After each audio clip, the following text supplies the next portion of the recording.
ਵਾਹਿਗੁਰੂ ਜੀ ਕਾ ਖਾਲਸਾ ਵਾਹਿਗੁਰੂ ਵਾਹਿਗੁਰੂ ਜੀ ਕੀ ਫਤਿਹ। ਸ੍ਰੀ ਅਕਾਲ ਤਖਤ ਸਾਹਿਬ ਵੱਲੋਂ ਸ਼੍ਰੋਮਣੀ ਗੁਰਦੁਆਰਾ ਪ੍ਰਬੰਧਕ ਕਮੇਟੀ ਵੱਲੋਂ ਹੋਏ ਮਤੇ ਅਨੁਸਾਰ ਗੁਰਦੁਆਰਾ ਰਾਮਸਰ ਸਾਹਿਬ ਵਿਖੇ ਪਬਲੀਕੇਸ਼ਨ ਵਿਭਾਗ ਦੇ ਵਿੱਚ 267 ਸਟਾਕ ਦੇ ਵਿੱਚੋਂ ਘੱਟ ਹੋਣ ਸੰਬੰਧੀ ਸ਼ਿਕਾਇਤ ਦੀ ਪੜਤਾਲ ਲਈ ਇੱਕ ਪੜਤਾਲੀਆ ਕਮਿਸ਼ਨ ਬਣਾਇਆ ਗਿਆ ਸੀ। ਉਹਦੀ ਰਿਪੋਰਟ ਆਈ ਹੈ ਤੇ ਰਿਪੋਰਟ ਵਿੱਚ ਲਿਖਿਆ ਕਿ ਸ੍ਰੀ ਗੁਰੂ ਗ੍ਰੰਥ ਸਾਹਿਬ ਜੀ ਦੇ ਪਾਵਨ ਸਰੂਪ ਸਟੋਰ ਲੈਜ਼ਰ ਦੇ ਵਿੱਚ ਠੀਕ ਢੰਗ ਦੇ ਨਾਲ ਮੇਨਟੇਨ ਨਹੀਂ ਕੀਤੇ ਗਏ ਸਨ। ਓਪਨ ਅਤੇ ਕਲੋਜ਼ਿੰਗ ਲੈਜ਼ਰ ਵਾਰ-ਵਾਰ ਕਟਿੰਗ ਅਤੇ ਛੇੜਛਾੜ ਕੀਤੀ ਗਈ। ਸਾਲ 2013-14 ਅਤੇ 14-15 ਦੀਆਂ ਲੈਜ਼ਰਾਂ ਨੂੰ ਚੈੱਕ ਕਰਨ ਤੇ ਪਾਇਆ ਕਿ ਪ੍ਰੈਸ ਤੇ ਪਬਲੀਕੇਸ਼ਨ ਵਿਭਾਗ ਦੀਆਂ ਲੈਜ਼ਰਾਂ ਵਿੱਚ 18/8/2015 ਨੂੰ ਸ੍ਰੀ ਗੁਰੂ ਗ੍ਰੰਥ ਸਾਹਿਬ ਜੀ ਦੇ 267 ਸਰੂਪ ਨਹੀਂ ਸਗੋਂ 328 ਪਾਵਨ ਸਰੂਪ ਜਿਹੜੇ ਸਨ ਉਹ ਘੱਟ ਸਨ। ਇਸ ਤੋਂ ਇਲਾਵਾ ਪਬਲੀਕੇਸ਼ਨ ਵਿਭਾਗ ਵੱਲੋਂ ਜਾਰੀ ਕੀਤੇ ਵੇਸਟਿੰਗ ਅੰਗਾਂ ਲਈ ਦਿੱਤੇ ਵਾਧੀ ਅੰਗਾਂ ਤੋਂ ਅਣਅਧਿਕਾਰਤ ਤਰੀਕੇ ਦੇ ਨਾਲ ਕੁਝ ਪਾਵਨ ਸਰੂਪ ਤਿਆਰ ਕਰਵਾ ਕੇ ਬਿਨਾਂ ਬਿੱਲ ਕੱਟਿਆਂ ਸੰਗਤਾਂ ਨੂੰ ਦਿੱਤੇ ਗਏ। ਇੱਕ ਵਾਰ 61 ਸਰੂਪ ਤਿਆਰ ਕਰਵਾਏ ਗਏ ਤੇ ਇੱਕ ਵਾਰ 125 ਪਾਵਨ ਸਰੂਪ ਅਣਅਧਿਕਾਰਤ ਤੌਰ ਤੇ ਵਧੇਰੇ ਅੰਗਾਂ ਤੋਂ ਤਿਆਰ ਜਿਹੜੇ ਆ ਉਹ ਕਰਵਾਏ ਗਏ। ਮਿਤੀ 28/8/2015 ਤੋਂ 31/5/2020 ਤੱਕ ਸ਼੍ਰੋਮਣੀ ਗੁਰਦੁਆਰਾ ਪ੍ਰਬੰਧਕ ਕਮੇਟੀ ਵੱਲੋਂ ਕੀਤੀ ਚੈਕਿੰਗ ਅਨੁਸਾਰ ਮੌਜੂਦਾ ਸਮੇਂ ਵਿੱਚ ਸਟੋਰ ਲੈਜ਼ਰ ਦੇ ਵਿੱਚੋਂ 267 ਸਰੂਪ ਘੱਟ ਸਨ। ਇਸ ਸਮੇਂ ਦੌਰਾਨ ਬਿੱਲਾਂ ਤੇ ਟੁੱਚਾਂ ਵਿੱਚ ਵੀ ਕਾਫੀ ਅੰਤਰ ਪਾਇਆ ਗਿਆ ਹੈ। ਲੈਜ਼ਰਾਂ ਦੇ ਨਾਲ ਛੇੜਛਾੜ ਦੇ ਮਾਮਲੇ ਵੀ ਸਾਹਮਣੇ ਆਏ ਹੈ ਔਰ ਸਭ ਤੋਂ ਵੱਡੀ ਗੱਲ ਕਿ 2016 ਤੋਂ ਹੁਣ ਤੱਕ ਆਡਿਟ ਜਿਹੜਾ ਉਹ ਨਹੀਂ ਕਰਵਾਇਆ ਗਿਆ। ਇਸ ਤਰ੍ਹਾਂ ਇਹ ਬਹੁਤ ਵੱਡੀ ਬੇਈਮਾਨੀ ਤੇ ਅਣਗਹਿਲੀ ਜਿਹੜੀ ਹੈ ਉਹ ਸਾਬਤ ਹੋਈ ਹੈ। ਪੰਜ ਸਿੰਘ ਸਾਹਿਬਾਨ ਵੱਲੋਂ ਇਸ ਰਿਪੋਰਟ ਨੂੰ ਵਿਚਾਰਨ ਉਪਰੰਤ ਸ਼੍ਰੋਮਣੀ ਗੁਰਦੁਆਰਾ ਪ੍ਰਬੰਧਕ ਕਮੇਟੀ ਨੂੰ ਆਦੇਸ਼ ਦਿੱਤਾ ਹੈ ਕਿ ਇੱਕ ਹਫ਼ਤੇ ਦੇ ਅੰਦਰ ਸ਼ਾਰਟ ਨੋਟਿਸ ਤੇ ਅੰਤਰਿਮ ਕਮੇਟੀ ਦੀ ਮੀਟਿੰਗ ਬੁਲਾ ਕੇ ਰਿਪੋਰਟ ਵਿੱਚ ਦੋਸ਼ੀ ਪਾਏ ਗਏ ਕਰਮਚਾਰੀਆਂ ਅਧਿਕਾਰੀਆਂ ਖਿਲਾਫ ਬਣਦੀ ਕਾਰਵਾਈ ਜਿਹੜੀ ਹੈ ਸਖਤ ਤੋਂ ਸਖਤ ਕੀਤੀ ਜਾਏ। ਇਸੇ ਤਰ੍ਹਾਂ ਹੀ ਮਿਤੀ 19/5/2016 ਨੂੰ ਗੁਰਦੁਆਰਾ ਸ੍ਰੀ ਰਾਮਸਰ ਸਾਹਿਬ ਵਿਖੇ ਸ੍ਰੀ ਗੁਰੂ ਗ੍ਰੰਥ ਸਾਹਿਬ ਜੀ ਦੇ ਪਾਵਨ ਸਰੂਪ ਅਗਨ ਭੇਟ ਹੋਣ ਤੇ 2016 ਦੀ ਸਮੁੱਚੀ ਅੰਤਰਿਮ ਕਮੇਟੀ ਸ਼੍ਰੋਮਣੀ ਗੁਰਦੁਆਰਾ ਪ੍ਰਬੰਧਕ ਕਮੇਟੀ ਤੇ ਉਸ ਵੇਲੇ ਦੇ ਚੀਫ ਸਕੱਤਰ ਨੇ ਕੋਈ ਪਛਤਾਤਾਪ ਜਿਹੜਾ ਉਹ ਨਹੀਂ ਕੀਤਾ। ਇਸ ਲਈ ਸਮੁੱਚੀ ਅੰਤਰਿਮ ਕਮੇਟੀ ਅਤੇ ਚੀਫ ਸਕੱਤਰ ਪੰਜ ਸਿੰਘ ਸਾਹਿਬਾਨ ਦੀ ਅਗਲੀ ਇਕੱਤਰਤਾ ਵਿੱਚ 18 ਸਤੰਬਰ ਨੂੰ ਸਵੇਰੇ 10 ਵਜੇ ਸ੍ਰੀ ਅਕਾਲ ਤਖਤ ਸਾਹਿਬ ਵਿਖੇ ਜਿਹੜਾ ਹੈ ਉਹ ਨਿੱਜੀ ਤੌਰ ਦੇ ਉੱਤੇ ਪੇਸ਼ ਹੋ ਕੇ ਆਪਣਾ ਸਪਸ਼ਟੀਕਰਨ ਦੇਣ। ਭਾਈ ਰਣਜੀਤ ਸਿੰਘ ਢੰਡਰੀਆਂ ਵਾਲੇ ਵੱਲੋਂ ਬੋਲੇ ਕਥਨਾਂ ਦੇ ਸਬੰਧ ਵਿੱਚ ਪੜਤਾਲ ਲਈ ਬਣਾਈ ਵਿਦਵਾਨਾਂ ਦੀ ਸਬ ਕਮੇਟੀ ਦੀ ਰਿਪੋਰਟ ਪੁੱਜੀ ਹੈ, ਜਿਸ ਤੋਂ ਸਾਬਤ ਹੋਇਆ ਹੈ ਕਿ ਇਸ ਨੇ ਗੁਰਮਤ ਪ੍ਰਤੀ ਕੁਝ ਗਲਤ ਬਿਆਨੀਆਂ ਕੀਤੀਆਂ ਹਨ ਅਤੇ ਇਹਨਾਂ ਕਥਨਾਂ ਸੰਬੰਧੀ ਸਪਸ਼ਟੀਕਰਨ ਦੇਣ ਤੋਂ ਵੀ ਇਨਕਾਰੀ ਹੋਇਆ ਹੈ।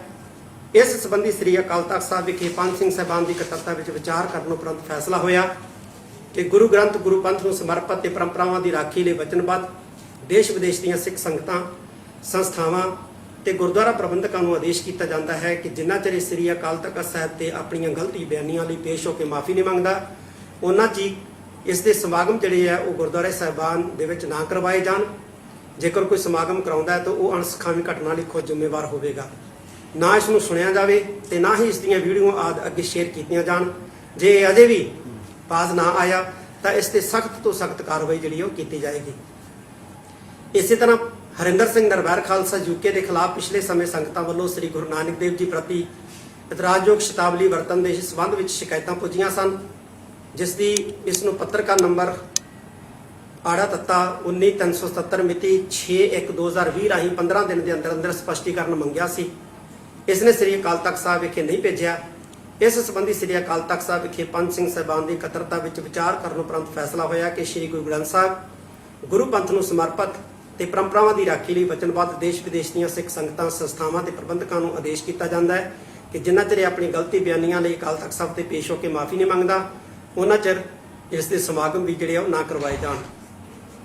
ਸੰਗਤਾਂ ਵੱਲੋਂ ਪੁੱਜੀਆਂ ਸ਼ਿਕਾਇਤਾਂ ਸਨ ਕਿ ਰਬਦਮਨ ਸਿੰਘ ਮਲਕ ਅਤੇ ਬਲਵੰਤ ਸਿੰਘ ਪੰਧੇਰ ਨੇ ਸਰੀ BC ਕੈਨੇਡਾ ਵਿਖੇ ਆਪਣੀ ਨਿੱਜੀ ਸੰਸਥਾ ਸਤਨਾਮ ਰਿਲੀਜੀਅਸ ਸੁਸਾਇਟੀ ਬਣਾ ਕੇ ਸ੍ਰੀ ਅਕਾਲ ਤਖਤ ਸਾਹਿਬ ਵੱਲੋਂ ਮਿਤੀ 9/5/1998 ਨੂੰ ਹੋਏ ਹੁਕਮਨਾਮੇ ਦੀ ਉਲੰਘਣਾ ਕੀਤੀ ਹੈ, ਜਿਸ ਵਿੱਚ ਸਪਸ਼ਟ ਲਿਖਿਆ ਹੈ ਕਿ ਸ਼੍ਰੋਮਣੀ ਗੁਰਦੁਆਰਾ ਪ੍ਰਬੰਧਕ ਕਮੇਟੀ ਤੋਂ ਬਿਨਾਂ ਸ੍ਰੀ ਗੁਰੂ ਗ੍ਰੰਥ ਸਾਹਿਬ ਜੀ ਦੀ ਛਪਾਈ ਹੋਰ ਕੋਈ ਨਹੀਂ ਕਰ ਸਕਦਾ। ਇਹਨਾਂ ਨੇ ਬਿਨਾਂ ਆਗਿਆ ਤੋਂ ਸ੍ਰੀ ਗੁਰੂ ਗ੍ਰੰਥ ਸਾਹਿਬ ਜੀ ਦੇ ਸਰੂਪਾਂ ਦੀ ਛਪਾਈ ਕੀਤੀ ਹੈ, ਜਿਸ ਸੰਬੰਧੀ ਸ੍ਰੀ ਅਕਾਲ ਤਖਤ ਸਾਹਿਬ ਵਿਖੇ ਪੰਜ ਸਿੰਘ ਸਾਹਿਬਾਨ ਦੀ ਇਕੱਤਰਤਾ ਵਿੱਚ ਵਿਚਾਰ ਕਰਨ ਉਪਰੰਤ ਫੈਸਲਾ ਹੋਇਆ ਕਿ ਕੈਨੇਡਾ ਨਿਵਾਸੀ ਰਬਦਮਨ ਸਿੰਘ ਮਲਕ ਬਲਵੰਤ ਸਿੰਘ ਭਦੇਰ ਨੂੰ ਆਦੇਸ਼ ਕੀਤਾ ਜਾਂਦਾ ਹੈ ਕਿ ਇਸ ਸੰਬੰਧੀ ਆਪਣਾ ਸਪਸ਼ਟੀਕਰਨ 1 ਮਹੀਨੇ ਦੇ ਅੰਦਰ ਅੰਦਰ ਸ੍ਰੀ ਅਕਾਲ ਤਖਤ ਸਾਹਿਬ ਵਿਖੇ ਭੇਜਣ। ਇਸ ਤੋਂ ਇਲਾਵਾ ਇਹ ਵੀ ਆਦੇਸ਼ ਕੀਤਾ ਜਾਂਦਾ ਹੈ ਕਿ ਇਹਨਾਂ ਵੱਲੋਂ ਹੁਣ ਤੱਕ ਤਿਆਰ ਕੀਤੇ ਪਾਵਨ ਸਰੂਪ ਸਮੇਤ ਛਾਪਾਖਾਨਾ ਮਸ਼ੀਨਰੀ ਸਿੱਖ ਸੰਗਤਾਂ ਦੀ ਭਾਵਨਾਵਾਂ ਅਨੁਸਾਰ ਗੁਰਦੁਆਰਾ ਗੁਰੂ ਨਾਨਕ ਸਿੱਖ ਸੁਸਾਇਟੀ ਡੈਲਟਾ ਸਰੀ BC ਕੈਨੇਡਾ ਵਿਖੇ ਮੋਹਤਬਰ ਸਿੱਖਾਂ ਦੀ ਹਾਜ਼ਰੀ ਵਿੱਚ ਸਭਾਈਮਾਨ ਕੀਤੇ ਜਾਣ ਅਤੇ ਗੁਰਦੁਆਰਾ ਸਾਹਿਬ ਦੇ ਪ੍ਰਬੰਧਕਾਂ ਨੂੰ ਵੀ ਆਦੇਸ਼ ਕੀਤਾ ਹੈ ਕਿ ਇਹਨਾਂ ਵੱਲੋਂ ਤਿਆਰ ਕੀਤੇ ਪਾਵਨ ਸਰੂਪਾਂ ਦੀ ਸੂਝਵਾਨ ਗ੍ਰੰਥੀ ਸਿੰਘਾਂ ਪਾਸੋਂ ਦਰਸ਼ਨ ਵਿਚਾਰ ਕਰਕੇ ਅੱਖਰਾਂ ਤਤਕਰੇ ਤੋਂ ਲੈ ਕੇ ਰਾਗਮਾਲਾ ਤੀਕ ਬਾਅਦ ਘਾਟ ਹੋਣ ਜਾਂ ਨਾ ਹੋਣ ਬਾਰੇ ਮਿਲਾਨ ਕਰਵਾ ਕੇ ਰਿਪੋਰਟ 6 ਮਹੀਨੇ ਦੇ ਅੰਦਰ ਅੰਦਰ ਸ੍ਰੀ ਅਕਾਲ ਤਖਤ ਸਾਹਿਬ ਵਿਖੇ ਭੇਜੀ ਜਾਵੇ। ਪਿਛਲੇ ਦਿਨੀ chief Khalsa Diwan charitable society ਪਾਸੋਂ ਊੜਾ ਫਾਰਮ ਸੰਬੰਧੀ ਅਮਰ ਛਕੇ ਜਾਂ ਨਾ ਛਕੇ ਹੋਣ ਸੰਬੰਧੀ ਜਾਣਕਾਰੀ ਮੰਗੀ ਗਈ ਸੀ। ਬਾਰ-ਬਾਰ ਪੱਤਰਕਾਵਾਂ ਭੇਜਣ ਤੇ ਵੀ ਇਹਨਾਂ ਵੱਲੋਂ ਜਾਣਕਾਰੀ ਨਹੀਂ ਭੇਜੀ ਗਈ। ਇਸ ਸੰਬੰਧੀ ਸ੍ਰੀ ਅਕਾਲ ਤਖਤ ਸਾਹਿਬ ਵਿਖੇ ਪੰਜ ਸਿੰਘ ਸਾਹਿਬਾਨ ਦੀ ਇਕੱਤਰਤਾ ਵਿੱਚ ਵਿਚਾਰ ਕਰਨ ਉਪਰੰਤ ਫੈਸਲਾ ਹੋਇਆ ਕਿ ਪ੍ਰਧਾਨ ਚੀਫ ਖਾਲਸਾ ਦੀਵਾਨ ਅਤੇ ਅਹੁਦੇਦਾਰ ਸੰਬੰਧਿਤ ਜਾਣਕਾਰੀ ਲੈ ਕੇ ਖੁਦ ਮਿਤੀ 18/9/2020 ਦਿਨ ਸ਼ੁੱਕਰਵਾਰ ਨੂੰ ਸ੍ਰੀ ਅਕਾਲ ਤਖਤ ਸਾਹਿਬ ਵਿਖੇ 10 ਵਜੇ ਹਾਜ਼ਰ ਹੋਣ। ਬਾਬਾ ਸ਼ਮਸ਼ੇਰ ਸਿੰਘ ਜਗਨਨਾਥਪੁਰੀ ਉੜੀਸਾ ਵਿਖੇ ਗੁਰਦੁਆਰਾ ਸਾਹਿਬ ਬਣਾਇਆ ਹੈ, ਜਿਸ ਦਾ ਨਾਮ ਆਰਤੀ ਸਾਹਿਬ ਰੱਖਿਆ ਹੈ, ਜਦਕਿ ਇਹ ਉਹ ਸਥਾਨ ਨਹੀਂ ਜਿੱਥੇ ਗੁਰੂ ਨਾਨਕ ਸਾਹਿਬ ਨੇ ਆਰਤੀ ਉਚਾਰੀ ਸੀ। ਪਹਿਲਾਂ ਵੀ ਸ੍ਰੀ ਅਕਾਲ ਤਖਤ ਸਾਹਿਬ ਅਤੇ ਤਖ਼ਤ ਸ੍ਰੀ ਹਰਮੰਦਰ ਜੀ ਪਟਨਾ ਸਾਹਿਬ ਵੱਲੋਂ ਜ਼ਬਾਨੀ ਆਦੇਸ਼ ਕੀਤਾ ਗਿਆ ਸੀ ਕਿ ਇਸ ਗੁਰਦੁਆਰਾ ਸਾਹਿਬ ਦਾ ਨਾਮ ਤਬਦੀਲ ਕੀਤਾ ਜਾਵੇ, ਪਰੰਤੂ ਇਸ ਨੇ ਕੋਈ ਅਮਲ ਨਹੀਂ ਕੀਤਾ। ਇਸ ਸੰਬੰਧੀ ਸ੍ਰੀ ਅਕਾਲ ਤਖਤ ਸਾਹਿਬ ਵਿਖੇ ਪੰਜ ਸਿੰਘ ਸਾਹਿਬਾਨ ਦੀ ਇਕੱਤਰਤਾ ਵਿੱਚ ਵਿਚਾਰ ਕਰਨ ਉਪਰੰਤ ਫੈਸਲਾ ਹੋਇਆ ਕਿ ਬਾਬਾ ਸ਼ਮਸ਼ੇਰ ਸਿੰਘ 1 ਮਹੀਨੇ ਦੇ ਅੰਦਰ ਅੰਦਰ ਗੁਰਦੁਆਰਾ ਸਾਹਿਬ ਦਾ ਨਾਮ ਤਬਦੀਲ ਕਰਕੇ ਜਾਣਕਾਰੀ ਸ੍ਰੀ ਅਕਾਲ ਤਖਤ ਸਾਹਿਬ ਵਿਖੇ ਭੇਜੇ, ਨਹੀਂ ਤਾਂ ਅਗਲੀ ਇਕੱਤਰਤਾ ਵਿੱਚ ਗੁਰਮਤਿ ਅਨੁਸਾਰ ਬਾਬਾ ਸ਼ਮਸ਼ੇਰ ਸਿੰਘ ਪਰ ਸਖਤ ਕਾਰਵਾਈ ਕੀਤੀ ਜਾਏਗੀ। ਸੁੱਚਾ ਸਿੰਘ ਲਗਾਹ ਨੂੰ ਸ੍ਰੀ ਅਕਾਲ ਤਖਤ ਸਾਹਿਬ ਵੱਲੋਂ ਕੋਈ ਮਾਫੀ ਨਹੀਂ ਹੈ, ਇਸ ਲਈ ਸੰਗਤਾਂ ਇਸ ਨਾਲ ਮਿਲਵਰਤਨ ਜਿਹੜਾ ਹੈ ਉਹ ਬਿਲਕੁਲ ਨਾ ਰੱਖਣ।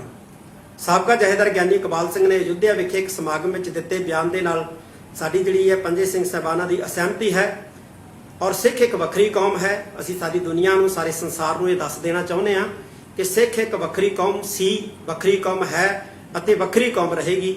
ਇਸ ਲਈ ਸਿੱਖਾਂ ਨੂੰ ਕਿਸੇ ਕੋਲੋਂ ਸਪਸ਼ਟੀਕਰਨ ਜਾਂ ਸਰਟੀਫਿਕੇਟ ਲੈਣ ਦੀ ਜਿਹੜੀ ਹੈ ਕੋਈ ਲੋੜ ਨਹੀਂ ਹੈ। ਪਿਛਲੇ ਦਿਨੀ ਗੁਰਦੁਆਰਾ ਸਾਹਿਬਾਨ ਵਿੱਚ ਅਰਦਾਸ ਕਰਨ ਵਾਲੇ ਕੁਝ ਸਿੱਖ ਨੌਜਵਾਨਾਂ ਨੂੰ ਸਰਕਾਰ ਵੱਲੋਂ ਗ੍ਰਿਫਤਾਰ ਕੀਤਾ ਗਿਆ, ਜੋ ਕਿ ਉਚਿਤ ਨਹੀਂ ਹੈ, ਕਿਉਂਕਿ ਅਰਦਾਸ ਕਰਨਾ ਸਿੱਖਾਂ ਦਾ ਧਾਰਮਿਕ ਫਰਜ਼ ਹੈ।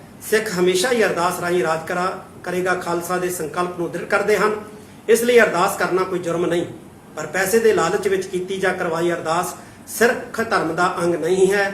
ਸਿੱਖ ਨੌਜਵਾਨਾਂ ਨੂੰ ਉਕਸਾਊ ਬਿਆਨਾਂ ਤੋਂ ਸੁਚੇਤ ਹੋਣ ਦੀ ਅੱਜ ਬਹੁਤ ਵੱਡੀ ਲੋੜ ਹੈ। ਵਾਹਿਗੁਰੂ ਜੀ ਕਾ ਖਾਲਸਾ, ਵਾਹਿਗੁਰੂ ਜੀ ਕੀ ਫਤਿਹ।